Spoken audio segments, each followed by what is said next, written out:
క్రీస్తునందు ప్రియులారా, మరొక మారు వాక్యం పంచిన అవకాశం కలుగజేసినందుకు నేను దేవునికి కృతజ్ఞతలు చెల్లిస్తున్నాను. ఈరోజు నేను మాట్లాడబోయే అంశము ఇంగ్లీష్లో అయితే his provision is for his service. His provision is for his service అంటే మనకి ప్రభు ఏది అనుగ్రహిస్తాడో అది మనము ఆయన పరిచర్య నిమిత్తమే ఉపయోగించాలి. మనకి ప్రభు అనుగ్రహించే వాటిని ఆయన పరిచర్య నిమిత్తం మనము ఉపయోగించాలి. మనము మొదటి రాజులు 18వ అధ్యాయంలో మరి ఆహాబు రాజుకిను మరి ఏలియా ప్రవక్త మధ్యలో జరిగిన సంభాషణ, అక్కడ విషయాలన్నీ మనకు తెలుసు. అక్కడ మరి వర్షాలు పడకుండా కరువు వచ్చిన సమయంలో 450 మంది బాలు ప్రవక్తల్ని తీసుకొచ్చి ఒక ప్రక్కన, ఇంకో ప్రక్కన ఏలియా ప్రవక్త ఉండటము, మరి వారు పొద్దున్న నుండి సాయంత్రం వరకు కేకలు వేసి అరుపులు పెట్టి అన్నీ చేసినా సరే ఫలితం దక్కలేదు. కానీ ఏలియా దేవునికి ప్రార్థిస్తే వర్షం రావటం మనం గమనిస్తున్నాము. దాని తర్వాత ఏలియా 450 మంది బాలు ప్రవక్తల్ని హతమారుస్తాం మనకు తెలుసు. అలా హతమార్చిన తర్వాత ఆహాబు అంతఃపురానికి వెళ్ళి భార్య యెజబేలుతో చెప్తాడు జరిగిన విషయం అంతా. అప్పుడు యెజబేలు ఏలియా ప్రవక్తకి వర్తమానం పంపిస్తుంది, నువ్వు కూడా వారిలో ఒకడివిగా అయిపోతావు, నిన్ను కూడా మేము చంపేస్తామని చెప్పి వర్తమానం పంపుతుంది. కొద్ది గంటల ముందే 450 మందిని చంపిన అంత శూరత్వం చూపించిన ప్రవక్త ఏలియా భయపడిపోయి అరణ్యంలోకి వెళ్ళిపోయాడు దాక్కుంటానికి. అలా వెళ్ళినప్పుడు యెహోవా దూత అతని దగ్గరికి వచ్చి అతనికి మొత్తం భోజనం సిద్ధపరుస్తూ మనం చూస్తున్నాము. మొదటి రాజులు 19వ అధ్యాయం 8వ వచనం చూద్దాం.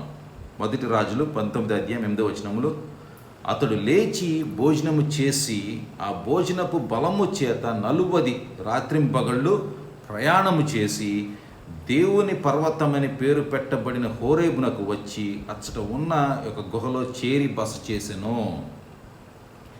ఇక్కడ చూడండి, మరి అక్కడ హతమార్చడం సంగతి ఒకటి జరిగింది, తర్వాత వచ్చాడు దాక్కున్నాడు. ఇక్కడ మరి యెహోవా దూత అతనికి భోజనము సిద్ధపరిచినప్పుడు అతను భోజనం చేసిన తర్వాత ఏం చేశాడు? నిద్రపోయాడా? విశ్రాంతి తీసుకున్నాడా? లేదు. 40 దినములు రాత్రింపగళ్ళు కదా, 40 రాత్రింపగళ్ళు ప్రయాణం చేశాడు. ప్రయాణం చేసి హోరేబు కొండ దగ్గరికి వెళ్ళాడు. దీన్ని బట్టి మనం అర్థం చేసుకోవాల్సిందంటే మనకి దేవుడిచ్చే శక్తిని మనము ఆయన పనులకే ఉపయోగించాలి. మనకి ఆయన ఏది ఇచ్చినా సరే, ఆయన కృపచేత మనకి ఎలాంటి బ్లెస్సింగ్స్, ఎలాంటి ఈవుల్ని ఇచ్చినా సరే మనం వాటిని మన సొంత ప్రయోజనాల కోసం ఉపయోగించుకోవడము, లేకపోతే సొంత కోసం గొప్పలు చెప్పుకోవడం కోసం కాదు. కానీ ఈ ఏలియా ప్రవక్తలాగా మనము శక్తి పొంది ఆయన పరిచర్య నిమిత్తము, ఆయన రాజ్య విస్తరణ నిమిత్తం మనం ముందుకు వెళ్ళగలగాలి. అదే విధముగా యోహాను సువార్త 21వ అధ్యాయము 15 నుండి 17 వచనాలు చూసినట్లయితే, యోహాను సువార్త 21, 15 నుండి 17, ఇక్కడ యేసు తన శిష్యులతో కలిసి భోజనం చేసిన తర్వాత పేతురుకి ఒక ఆజ్ఞ ఇస్తున్నాడు. ఏమని ఆజ్ఞిస్తున్నాడు? నా గొర్రెలను కాయుమని చెప్పాను. శిష్యులతో కలిసి ఆయన భోజనం చేసిన తర్వాత పేతురుతో ఆయన చెప్పిన మాట ఏంటంటే, ఆజ్ఞ చెప్పడం కాదు, ఆజ్ఞ ఇచ్చాడు. ఏం ఆజ్ఞాపించాడు?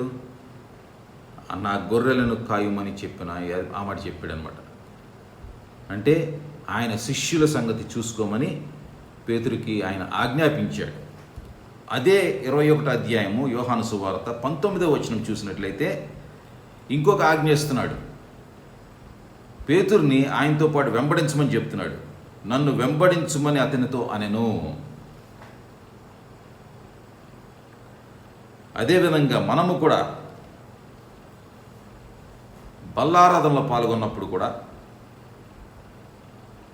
ఆయన్ని గుర్తు చేసుకుని, ఆయన పడిన శ్రమలు గుర్తు చేసుకుని, పరిశుద్ధాత్మ ద్వారా మనము శక్తి పొంది ఆయన ఎక్కడికి నడిపిస్తే అక్కడికి మనం వెళ్ళటానికి సిద్ధంగా ఉండాలి. చాలా సందర్భాల్లో క్రైస్తవులు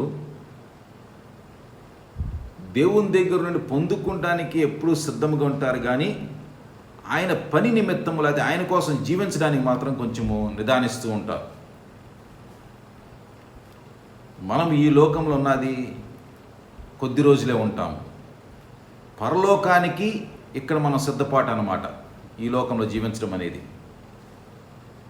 పరలోకంలో ఆయన సన్నిధిలో పరిశుద్ధులందరూ కూడా మంచి ఫీస్టింగ్ జరుగుతూ ఉంటుంది. అదేవిధంగా మంచిగా పని కూడా చేస్తూ ఉంటారు. అంటే పరిశుద్ధులందరూ కూడా ఆయన సన్నిధిలో స్తుతులు గానాలు చేస్తూ అక్కడ వారికి కావాల్సిందంతా వారికి లభిస్తూ